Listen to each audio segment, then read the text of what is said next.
But I'd love to hear if anyone is able to share something from Rabbi Jacobs the past couple weeks that struck you, some piece of learning, a text, connection for anyone that was here either the past 2 weeks. If there's anything of note that you recall from a session. So I'm sorry. Mhm. So this is an ongoing class? Yeah, so it's right now there's an ongoing class, Midrash, Stories and Values to Live By.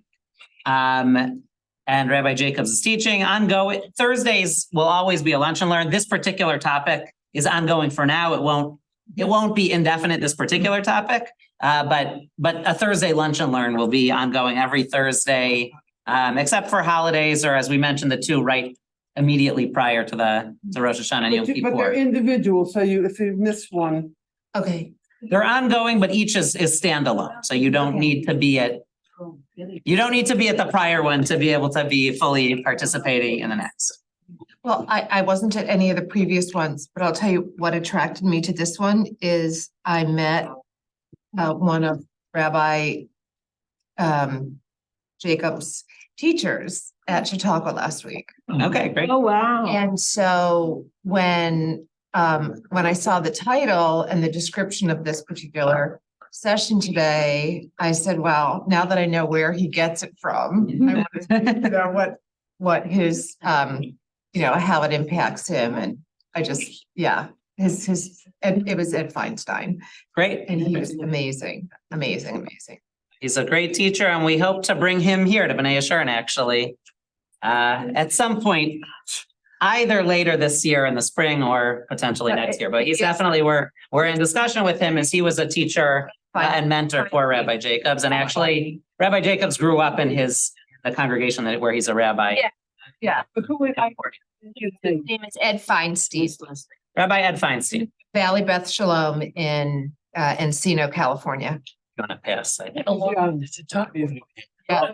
He's still a rabbi there? He's not Not to age myself, but his children are my age. I'm still young, so it's okay. I don't know exactly how old Rabbi Feinstein is, but Actually, he's in his 70s. He has an 18-month-old granddaughter. all right. But good. So good. No, it's great to see everyone.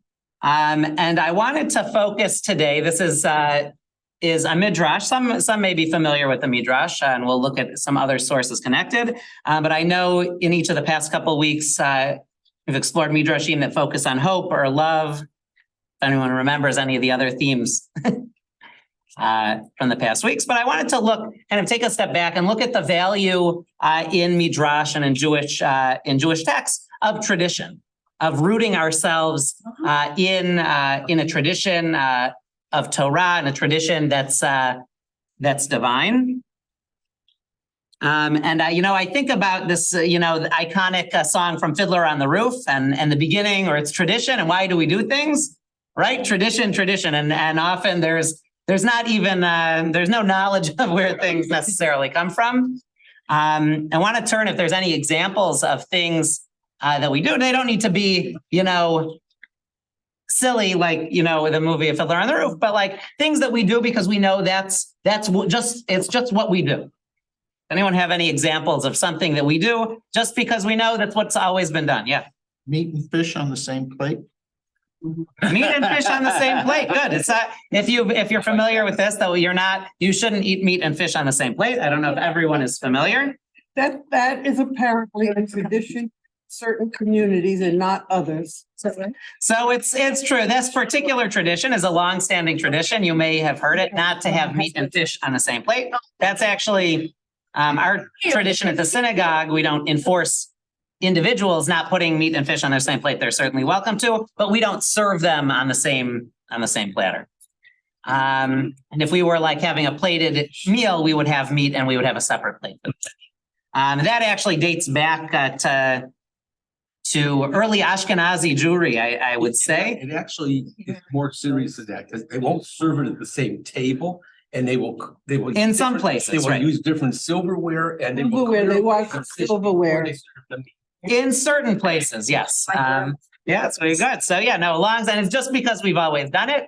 My understanding is that came from a fear that the fish looked, too similar to the meat or the chicken and could be confused. And so you might think that it's meat when really it's paro. But it's a long-standing tradition. We do it because we do it. It's just the way it's So they also took that chicken at one time, they didn't know what to do with it. It was going to be carved. Too bad. right. That's also right. That's also a debate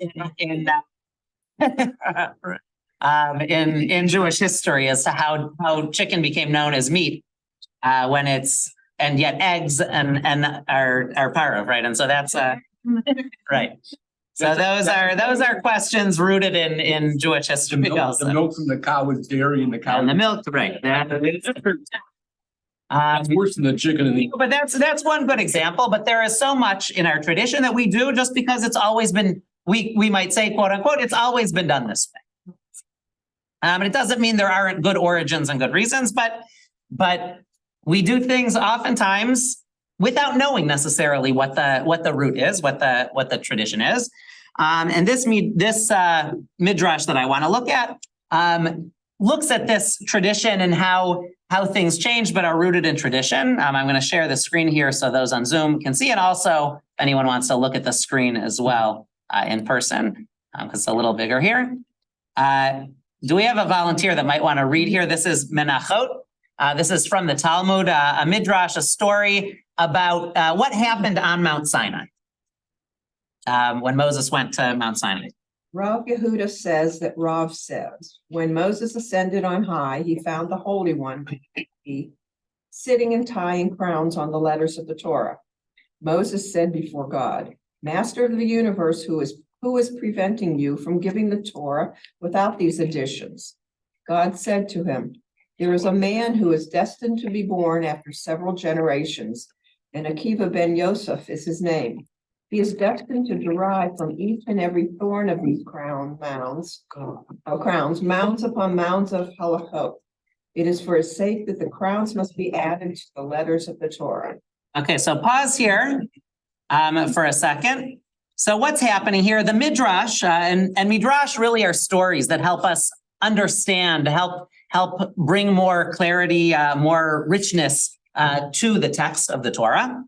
And this story, of course, is not found in the Torah itself, but the Midrash and the Talmud, already written, 1700 years ago, is imagining that Moses is receiving the Torah and watching God writing out the letters of the Torah, and sees God writing crowns on some of the letters, which we see to this day. There's crowns on the letters. Why do we need crowns on the letters, right?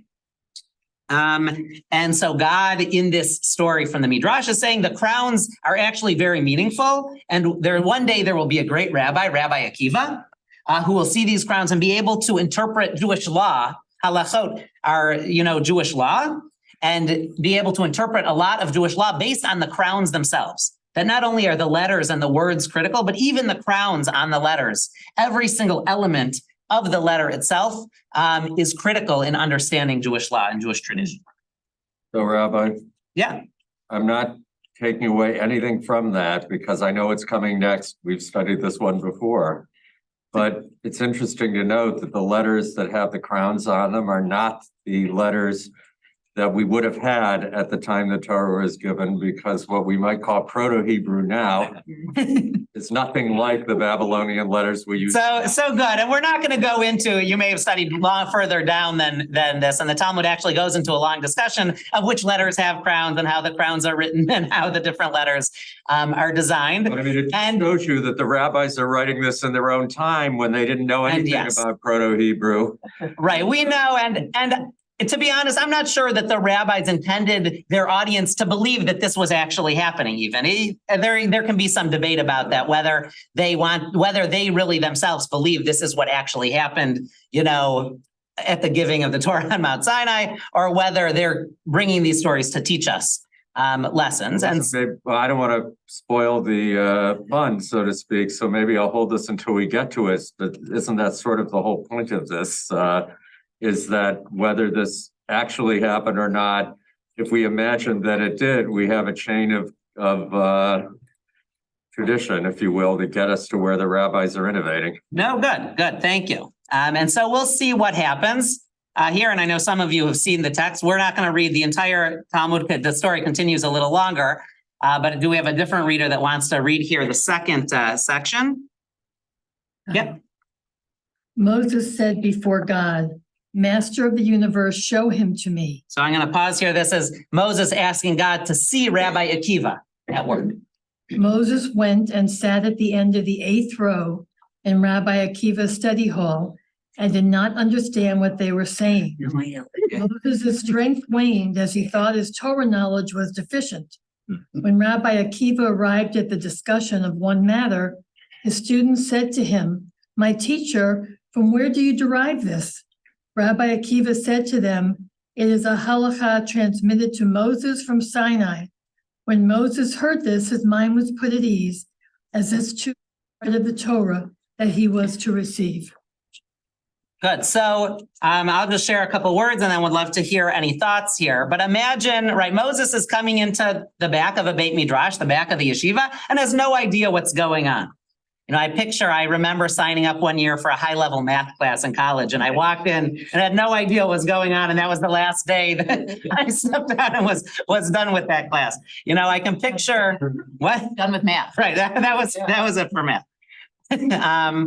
But you can picture this, Moses coming in, no idea, they're discussing things. As we know, you know, much of the discussion of Jewish law, while we talk about it being derived from Torah, it may not have any, you know, anything specific in the Torah itself that discusses it. For instance, a question of whether we drive or not on Shabbat. You know, yes, it's derived from Torah, but if someone from 1,000 years earlier comes to the room and starts listening to you, they're going to have no idea what's happening. And so I think we're meant to picture that Rabbi Akiva is discussing issues of Torah, but Moses comes in and really has no idea what's going on. And what puts him at ease? A student asks, you know, how do we know this? And Akiva's response, halacha l'Moshe miSinai. This is halacha, Jewish law that was given to Moses at Sinai. And Moses, hearing his own name invoked in this discussion, which he's completely lost in, recognizes that even though he doesn't know what's happening, they're still following the tradition that's based on the moment that he's receiving the Torah, this current moment. Yeah. You know what, this is suddenly making me think of the fact that we're revising in American education. And some people are trying to revise the curriculum to such a point that there are going to be students who will not know about history, say at the time of the 1776, because that's what we're trying to do, or the Civil War.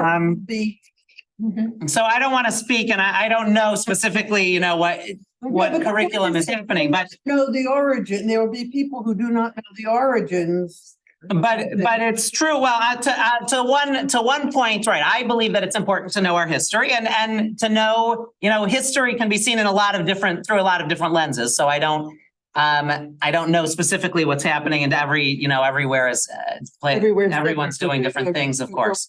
But it also is important that even when we don't know, you know, even when we don't necessarily know what the ultimate historical moment was. For instance, you said we don't know maybe where the origin of separating the meat and the fish are. Even if you don't know, it's still passed down the tradition is passed down. And so we know that it comes from Jewish tradition, from Torah, let's say Torah or our tradition. And the same thing could be true. You know, this is Moses looking forward, but we could plenty of times go back and say, you know, why do we get married under a chuppah? Tradition, right? Why do we blow the shofar? You know, some of these are answers in the Torah itself, but we could go, you know, any number of things. We could ask why we do it. And while we might be able to look up a reason or an answer, you know, the first answer before we look anything else up might be tradition. This is the way we've done it. It's passed down from Moshe miSinai, right? Torah Moshe miSinai. So any thoughts, you know, before we move forward? Youths get into the mock store and then nobody knows why. Good. Why do we, right? Where does we think it has to be there? Right. Kianu Amecha. Like, for instance, you know Kianu? What's the tune that we use? Kianu Amecha. Where does that come from, right? Why do we do it? Why do we need to do it? Do we need to do it? Some would argue that's like core to their Rosh Hashanah experience, right? Or their Yom Kippur experience, or Kol Nidre is the same thing. Kol Nidre. Where does Kol Nidre? We need to do Kol Nidre, right? But the Sephardim don't sing it the way we do. They don't make a big deal about it. Well, so, okay, but right, we all picture Kol Nidre Vesarei V'char, right? The tune that everyone knows, Kol Nidre. And like, how could Yom Kippur begin without Kol Nidre?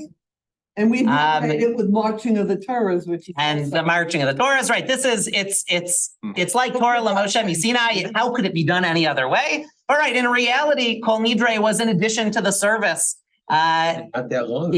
Well, relatively speaking, it's still been around a long time, over probably 1,000 years.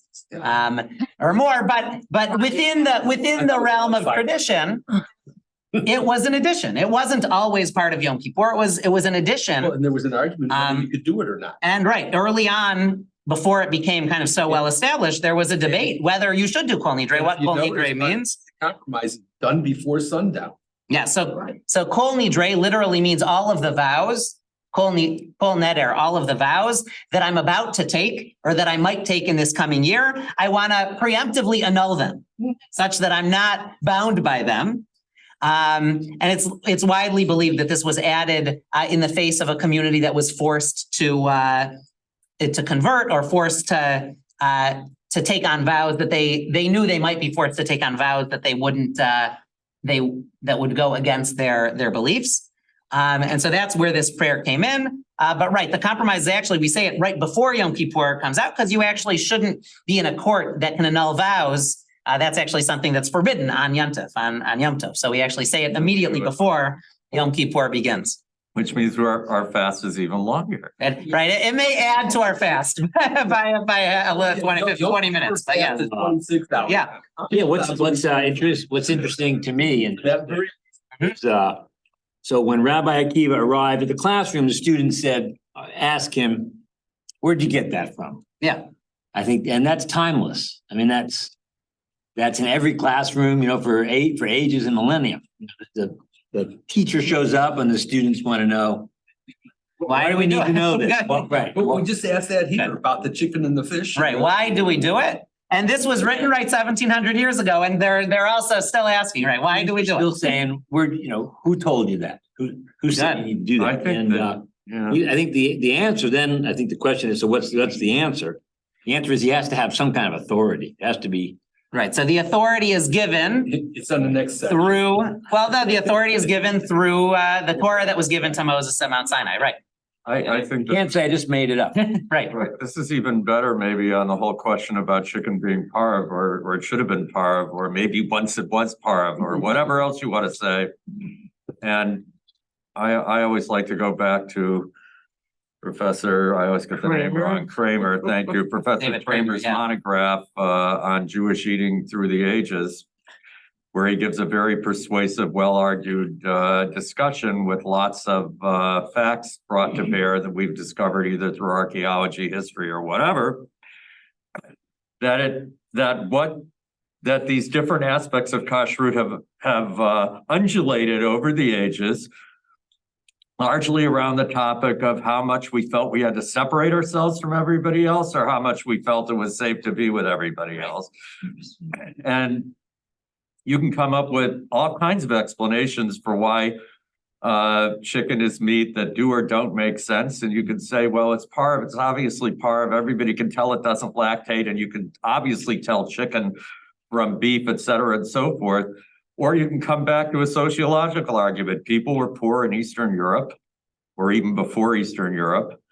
They needed meat on Shabbos and Yom Tov. They couldn't afford to kill the cow. Chickens, they're cheap, they're meat. Okay, good. So we're going to go on here. I just want to present one other, example of this, of how powerful tradition is, and tradition is a core value in Judaism. I think back a prominent, leading conservative Masorti rabbi in Israel, David Galinkin, wrote a tshuva and lectured at length in many places about on Passover how kitniot, legumes, are actually fine to eat. And he wrote a very long response saying that this is rooted in in nonsense, and there's no real reason to abstain from eating kitniot. In fact, following his response to the conservative movement, as you may know, came out with the decision that there's no reason to abstain from Even kitniot. cites this illicit points, which. And someone in my class, when I was gonna say, it depends on where you're buying it. If you're buying it in Machna Yehuda, where everything's open, yeah, I can see how it get mixed up. But if you're buying it packaged here in this country, no, it's never gonna get mixed up. Yeah, but this is. But Ron, Okay. I think the better point is that it getting mixed up becomes Yeah. more or less an excuse No, that- for what even Isserles, according to Galinkin's response, if I'm remembering it right, described as Narishkeit. Good. So, okay, so what I was gonna say about. Clarify. My point was, my point on the sociological point, Nonsense. not neighbors. It's Yiddish for nonsense. Yeah, I didn't. But good, no, thank you. No, thank you, but while I was learning with him and he was teaching on what he had taught, what he had written in all of his study to basically determine that kitniot was fine. And someone asked him, so do you eat kitniot at your house on Passover? And he said, no, my wife will not use kitniot. So it's tradition, right? I'm willing. So he had done all of this scholarship to say kitniot was fine, but his wife, he said, no, we don't eat kitniot because my wife refuses to cook with it on Pesach. First time we It's tradition. felt weird. The second time we ate it's rice, it tradition. felt weird. The third time, okay. But we want to believe in tradition. I'm going to turn here to the next, if you turn to the back of this page, Pirkei Avot. This is the very beginning of Pirkei Avot, the ethics of our fathers, which is well-known, kind of maybe the most well-known part of the Mishnah and compendium on knowledge, that we're receiving, that's being transmitted from our elders. Things like the world stands on three things: Torah, Avodah, worship, and Gemilut Chasadim, acts of loving kindness. Is just an example of the richness. Pirkei Avot is all about, trinkets of wisdom that are being passed on to us by early rabbis and leaders. But to show that it's a transmission and has, that authority that's granted, here is where Pirkei Avot starts, the very first part. Is there anyone that wants to read? I'll read. Yeah. Moses received the Torah at Sinai and transmitted it to Joshua, Joshua to the elders, and the elders to the prophets, and the prophets to the men of the great assembly. They said three things: be patient in the administration of justice, raise many disciples, and make a fence around the Torah. Okay. So thank you. So this is the very beginning, and it actually continues. There's, all of the chapters of Pirkei Avot. Every verse is wisdom that's passed, that's passed on to us from leading rabbis. But the very beginning shows that the wisdom is not just someone making it up by themselves, but that they're in a line of transmission of authority, which really comes from God, right? The beginning of the line of transmission of tradition is Moses receiving the Torah at Mount Sinai. But it doesn't end there, right? It's passed to Joshua, and then Joshua to the elders, and the elders to the prophets, and then to the men of the great assembly, the Sanhedrin. And then these three things, which is the very first kind of trinket of wisdom that's presented, is not just, Joe Schmo saying it, or even this great leader of their time, but he's or she is receiving it, from the person before them and the generation before them, all the way back to Moses at Sinai. What does it mean to receive the Torah? What's included in Torah? And this is kind of in part, the rabbis want to lend authority to the very work that they're doing. 1800 years ago, 1700 years ago, what gives them the authority to determine Jewish law? For instance, this example of, splitting, not eating fish and meat on the same plate, but take it a step further. Where in the Torah does it say that we're not supposed to eat dairy with meat? It's one small line. Well, There's one line that says, don't boil a baby goat or a baby calf in its mother's milk. 3 times. It says that 3 times. That doesn't necessarily mean don't eat cheese with meat. In fact, the Torah actually has an example when Abraham goes to greet the angels that are coming to him. He actually serves them meat and cheese together. Interestingly enough. But that's pre. Yeah, the rabbis argue that this was before the laws were given. But That's, when it's convenient for them. and interestingly, I have a friend who's from India originally, from I think the Punjab region in India, and he described a delicacy to me that they eat a baby calf that's actually cooked in the milk of its mother. And he didn't know the laws of kashrut. I was thinking, and I said to him, maybe that's what the Torah is actually talking about, this particular delicacy in northern India. But That would make sense, because that would be what they served to the gods. In other words, it wasn't so much about the animals, but this is what if it's such a delicacy, this is what we serve to the god, and therefore. maybe. But the rabbis are really engaged in the same thing when we do something because it's tradition. You should know there's value. There's Jewish value in that, in doing something because it's tradition. But the rabbis want to know and want everyone to know that there's authority in what they're doing and the process they're doing. Because it's really the rabbis in the Talmud that talk about separating between milk and meat. And they want to demonstrate, this really comes from Moses at Sinai. And so here is, Your question a second ago was, what is Torah? What is Torah? Yeah. And if my recollection is correct, the only place in Torah where Torah is called Torah is in Deuteronomy. That's true. And the word Torah actually means instruction.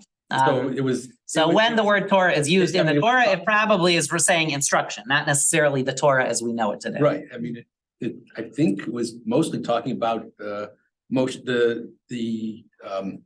commandments in Moshe's discourse when it was saying these instructions. These instructions, right? It's That's talking about a all- that's particular all set it's of talking commandments. No, that's true. So when we say Torah, are we talking about the 5 books of Moses? And that's the tradition we're following? Or are we talking about something much broader than that? Are we talking about something that includes, when you get married, you stand under a chuppah and you circle each other 7 times. And we put the fish on a different plate than the meat. And, we say Kol Nidre before Yom Kippur services. Is that all encompassed in Torah when we say Torah? What is the value? How is our tradition all Torah? Actually, I was going to say, does it include the V'im and Ketuvim? Does it include the rest of the Bible? Okay. I mean, or is it the 5 books? Okay, good. And depending on who you ask in Jewish tradition, you'll get different answers. Yes. But yeah, Well, there is a Torah. Mhm. We know what that is, because they're right in, the Torah scroll. Yeah. but there's also Which was an Oral Torah. There's a what? oral. Right. So the oral Torah, the Torah Shebe'al Peh, the verbally transmitted Torah from generation to generation, is something that, Pirkei Avot, this transmission is trying to impress upon the people. Not everyone, throughout history agreed with that concept. In fact, there's a whole sect within Judaism with the Karaites, who now they only number about 30,000 worldwide. But there is a whole segment of the Jewish population who rejected the whole rabbinic concept of an oral Torah. They said, no, it's just the 5 books. What is all this other nonsense, this nourishkeit, as you said, right? They eat also, they don't distinguish between Melchizedek and Fleischendig, they eat together also. They eat milk and meat together because the only thing prohibited in the Torah is cooking a calf in its mother's milk, right? What do they mean by make a fence around the Torah?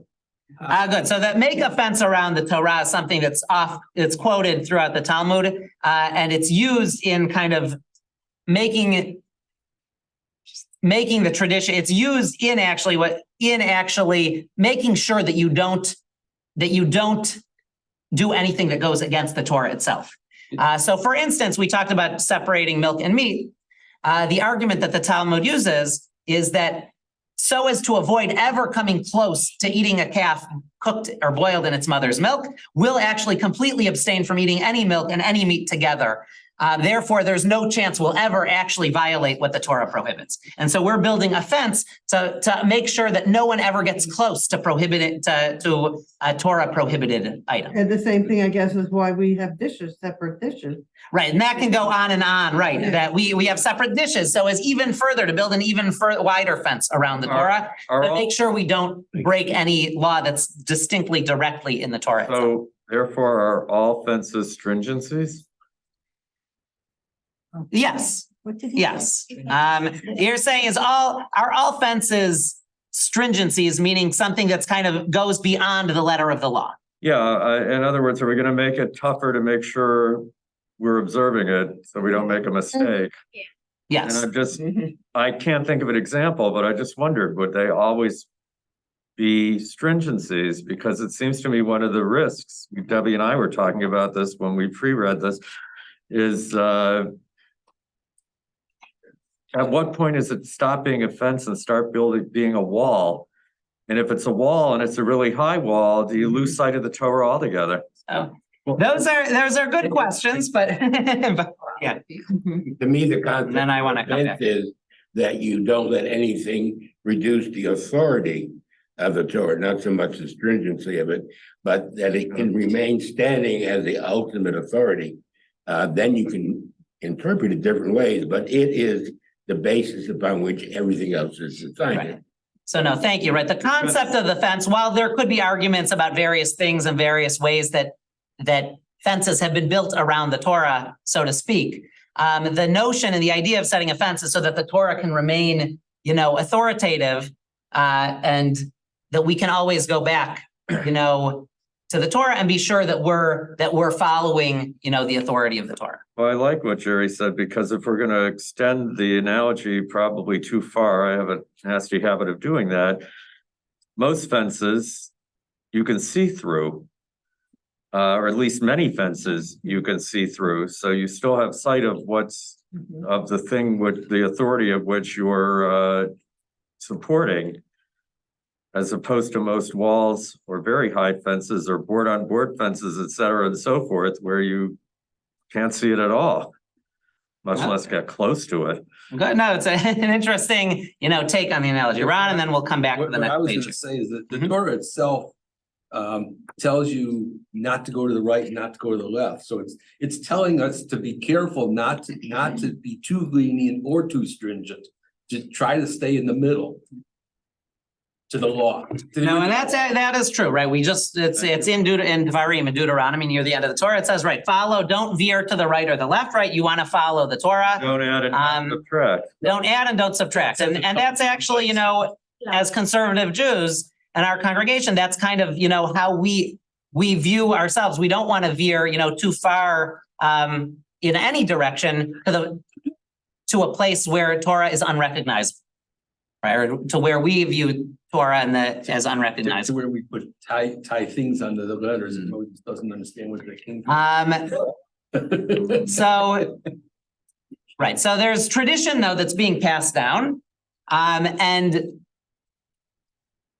this Midrash, right, comes to really, in my eyes, show that there's authority even when it's farther removed, even when something is a little farther removed from the Torah text itself. That we are reliant on a path of transmission. And when we do things, right, we're connected to that tradition. It also gives us, right, the power, as it gave the power of the ancient rabbis, to innovate within the tradition. And there's innovation all the time. The conservative movement for a long time, had as its tagline tradition and change. That we, living in the modern day, we want to be connected to the tradition while also innovating, so that we remain relevant not only to ourselves but to the future generations. That we want to find this balance between tradition and change, but know that it's rooted in the authority given to us, through in the rabbinic mindset from the Torah that was given to Moses at Mount Sinai. And here I'll read Rabbeinu Yonah, if you go to the next page. This is interpretation on Pirkei Avot, a commentary on Pirkei Avot. Moses received the Torah from Sinai and transmitted it to Joshua, to Yehoshua. What does this mean? It means both the written Torah and the oral Torah. As you said, the Torah was given not only the 5 books of Moses, but also with its explanation. As if it were not so, it would be impossible to understand its contents. And it gives, this commentary gives an example. It's written in the book of Leviticus, do not rob. And all of the laws of damages are within this negative commandment. And they themselves are the Torah that was received by Moshe at Sinai, even though they were not written. So what it's saying here, the Torah says do not rob. The Talmud, elucidates, what does it mean, do not rob? In what cases might taking something for saving your own life or saving the life of another be permitted? What are the punishments? What are the consequences if you do rob? All of the questions that might come from that one single verse in the Torah was also all given to Moses at Mount Sinai. It's just not written in the text. And it's later the Talmud and commentaries that elucidate that one verse through, could be compendiums of text, all on this one verse. And that was all given to Moses at Mount Sinai. It's also written here, Deuteronomy 17:8. There's another example. And again, Exodus 24:12. We don't need to read all of this, but I'll jump down here near the bottom, and it is written, and I will give you the stone tablets and the Torah and the commandment. And this is the proof text this commentary uses to show that the Torah itself means and is telling us that God gave us both the written Torah and the oral Torah. Because why would the Torah itself need to say that nalecha luchot ha'even veha-Torah veha-mitzvah, that's the Hebrew here, that I give you both the Torah and the mitzvah. The Torah must mean that God is giving us the Torah, the physical Torah. But when it says God is giving us also the mitzvah, the commandments, that must mean God is giving us something more than just the physical Torah. God is also giving us, according to this commentary and according to the way Jewish tradition is passed down, God is also giving us the oral Torah, kind of the commentary, if you will, the elucidation of what's in the Torah itself. So interestingly, it's in the singular, mitzvah, not mitzvot. So it is right. It is in the singular here, but the mitzvah, the oral Torah, is singular, but it encompasses a lot, just like the Torah itself encompasses a lot. But it is interesting that it's given. yeah, it makes it feel more of a Always been confused as to why any of it had to be written down. And if so, why those particular 10 commandments, did that mean that they're the most important part of the Torah, or were there more tablets were supposed to come later, but Moses forgot to go back? So there are good questions. I don't want to focus on right now, but the Torah does, the way the Torah is written shows these 10 commandments as, as fundamental to understanding, for the Israelites wandering through the desert. This was kind of the seminal moment of revelation, providing those 10 commandments. But as you know, or as you may know, right immediately after the 10 commandments are given, we have the next parasha is actually called, the next Torah portion is called Mishpatim, laws, and we get a whole host of other laws that follow the 10 commandments. It's also very. When Hillel was asked to explain the Torah on 1 foot, he didn't say the 10 commandments. That is true. And that's also part of the rabbinic understanding of, what the value of Torah is. And right, in the rabbinic understanding, the most important element of the Torah, the most important thing you should get from the Torah, right, is to treat others the way you want to be treated. Everything else, right, according to the story, is commentary, and you should look up, but you should go learn it, right? It's not that you shouldn't go learn it all, but the essence of Torah is the kindness, the way in which we treat others.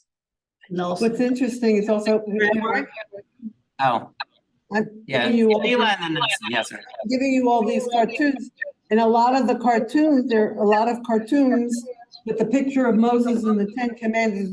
If you get the Wall Street Journal, it was a few days ago they had one, and the digitalization of the Torah. They make all kinds of not jokes, but they use it as a basis of a cartoon in a number of cases.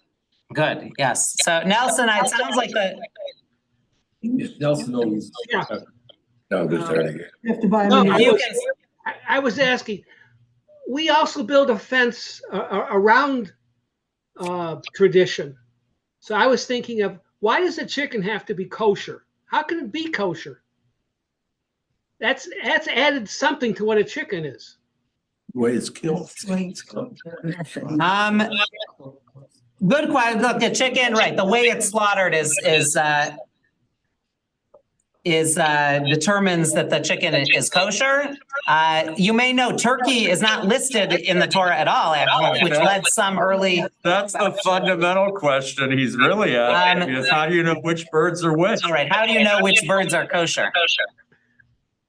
Oh, Nelson, can you mute? Yeah, I'm gonna. There, sorry. So That was why there was an echo. So I'll say that in a minute. Tybal, if you want to share, and then we'll continue. Well, just that they're different Masorah. It's why Yemenites, I think, can still eat certain kinds of crickets or something. I forget what it is. It's very unusual because they preserved the tradition of what was what. And there's some other things where animals where particular diasporas knew how to do the shechting, but that knowledge was lost. I mean, so there are those differences. Good, thank you, Tybal. So right, there's the element this comes back to, right, is tradition, right? That the value of tradition and the importance of tradition, and tradition is not the same in every place, right? The traditions of the Yemenite Jews and understanding certain, right, crickets, things that we might not be interested in eating here, were things that there was tradition passed on how these things could be kosher. And sometimes, right, there's innovation. In Eastern Europe, it was very expensive to get meat. Chicken, developed as an alternative that was less expensive. That may be why chicken ultimately came to be determined to be meat and not parov. There's a question when Jews started coming to North America. Turkey wasn't turkey doesn't exist in the Middle East. And the Torah actually lists the types of birds which are kosher and the types of birds which are not kosher. Turkey just isn't on the list. There's no mention of turkey. And some early rabbis and Jewish leaders who came to North America said Turkey is not on the list. Therefore, it's not on the list of approved birds. Therefore, we don't eat it. There were other rabbis who said, wait, it's not on the list of not approved birds, right? Of forbidden foods. Therefore, it must be acceptable. And of course, that won out. And now the vast majority of Jews will eat turkey. But there are that was a question. It wasn't immediate. There was looking back to tradition, and ultimately there was some innovation because there needed to be. Turkey isn't listed in the list of birds in the Torah. There's also bottom up versus top down, if you will, which is this tension between, if the rabbi's the leader, he can't get too far out where nobody's behind him, maybe. So, or her. So another way maybe to look at it is it's similar to Kitniot, where at least according to what Galinkin says, Isserles says, if I'm remembering right, he would have been inclined to say it is Narishkeit, but everybody wanted to do it. So he was, all right, fine, we don't eat Kitniot. It might be in some ways the same thing with turkey. You come to America, everybody looks at the turkey and says, it's just a large chicken. What's the problem? Yeah. And eventually somebody has to say, all right, maybe I was inclined to say, I want to be careful. It's not on the list, but you know what? Everybody's eating it. Maybe it's just a large chicken. Okay, good. Yeah. And that, and then typo. Yeah. An anecdote, many years ago, I was driving up to B'nai Yeshurun, must have been for high holidays with my mother. And there were Canadian geese on the front lawn, and I made a comment to her about getting one for dinner. And she said, they're not kosher. I said, they gotta be, geese are kosher. She says, you don't believe me? Go ask Reverend Ben Cantor. So I went up to Reverend Ben Cantor that night and I said, are Canadian geese kosher? He said, no. I said, why? He said, because they're not. They're not. Yeah. I don't know. What Domestic geese are kosher. Generally, this is an aside, but generally, while it's just a listing of birds in the Torah, generally it's birds of prey that are not kosher, and others birds are kosher. But yeah, Tybal. So you may think that it's food that's getting me to talk, but it's really because we're on Rabbeinu Yonah. You know, it's my name. Tybal is the Yiddish. Okay. But what I was going to say is the reminder that for Ashkenazim, poor Ashkenazim, what do you eat? Potatoes. Potatoes are there. But poor Mizrahim, what do you eat? Rice. So the rabbis had to find a way that poor Jews could continue to sustain themselves on Pesach, and rice was irrelevant to Ashkenazim because it wasn't the staple. And then for people, isn't it quinoa? Thanks to quinoa becoming popular, that most authorities say, you know, there's a whole thing if it's grown too close to some other kind of thing in South America. But that's how we now can have quinoa on Pesach. Good. No, thank you, Tybal. Judy, did you want to share?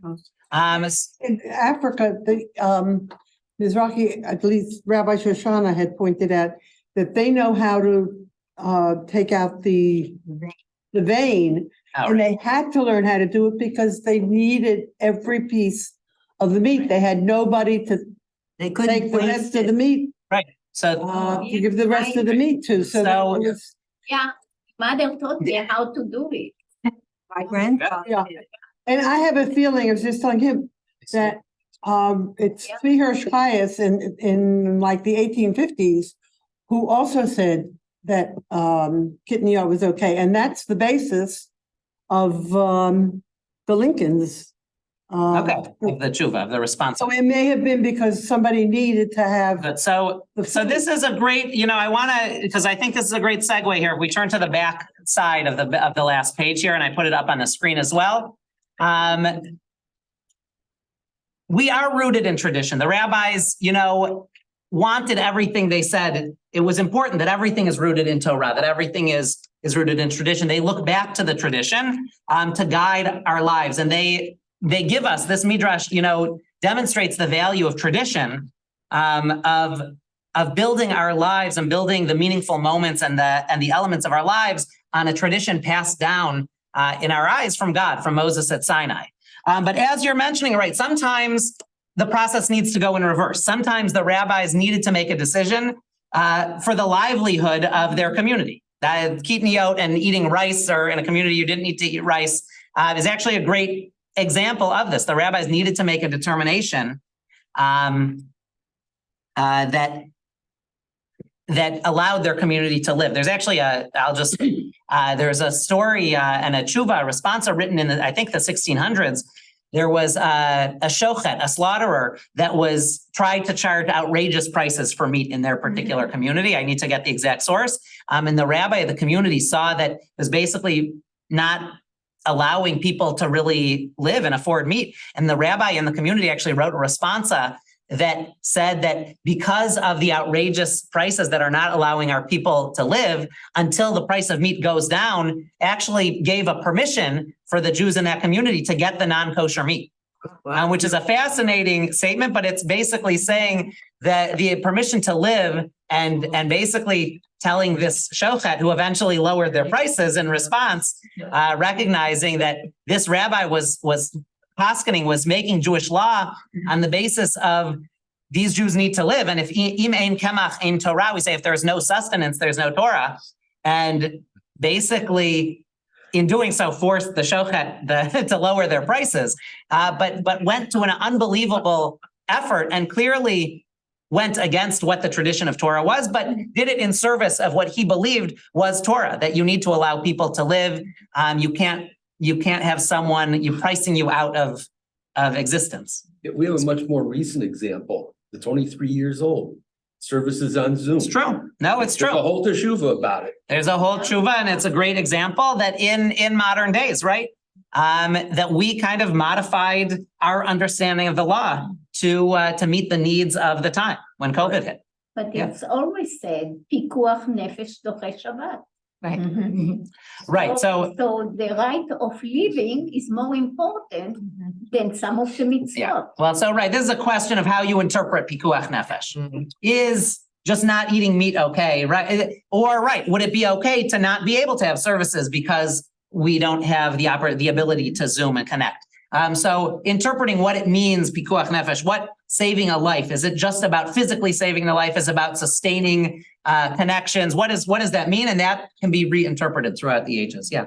Interesting anecdote. The first Jewish strike in the United States was about 1908. It was women on the Lower East Side who boycotted kosher butcher shops because they were charging such outrageous amounts of money. So what comes around goes around. Yeah, that's right. Yeah. So it's just, I want to wrap up here. This last, and this is from the 1830s. This is Nefesh HaChaim, who's writing and looking from a mystical perspective as well, but looking at what counts as Torah, what counts as tradition. And he says that literally every instant that a person is involved with and meditates upon or studies the Torah, he is literally attached to it as all of their words, all of the words that we've shared today in class. This is kind of his, maximalist view. Everything that we've been talking about, everything that everyone here said, these were utterances from God to Moses at Mount Sinai. That includes, even what a young student asks his teacher at the end of generations, that was already given to Moses at Sinai. And so you should feel comfort in knowing, and this goes back to the Midrash, that Moshe could feel comfort in knowing, that Moses could feel comfort, that even those innovations, which we can't even imagine, that might happen hundreds, thousands of years from now, were already given to Moses at Sinai. We can feel comfortable that we are rooted in that tradition, and those innovations that we're making, as long as we root ourselves in that tradition, any person who's involved with or meditating upon the study of Torah, that we're rooted in that tradition. Anything that we innovate based on that tradition and based on our understanding of that tradition, that is already given. It already has happened. It already was given to Moses at Sinai. And it is considered as if we are now receiving those words at Sinai from God's mouth. What we're saying, this is the transmission right now. It was given to God. It was given to Moses from God at Mount Sinai. But it's coming out right now because we're part of that transmission. And that's the value that we place in tradition, is that we are part of this long line of transmission. It started with God to Moses at Mount Sinai, the Torah to Moses. It was passed to Joshua, to the elders, to the great assembly, to the rabbis of the Talmud, and eventually on to us sitting here at B'nai Yeshurun in 2023. We're part of that line of transmission. And that's what I think is so beautiful about this understanding and this value, that we are continuing the chain of tradition, and God willing, our children and grandchildren and generations to come will continue that. It's as if the words we're speaking come straight from God's mouth. And he quotes a verse here from the Bible, and the words were as joyous. The words we're saying were just as joyous and are just as joyous as when they were given at Sinai. And so thank you all for adding words that came right from Mount Sinai, from Har Sinai to this table. And hopefully this helps kind of instill, and the Midrash helps instill the value of tradition, and that everything we're doing and learning and even innovating today in response to the needs of our community today and our own needs today are all part of that transmission of tradition. Thank you. Good, thank you. Thank you. Thank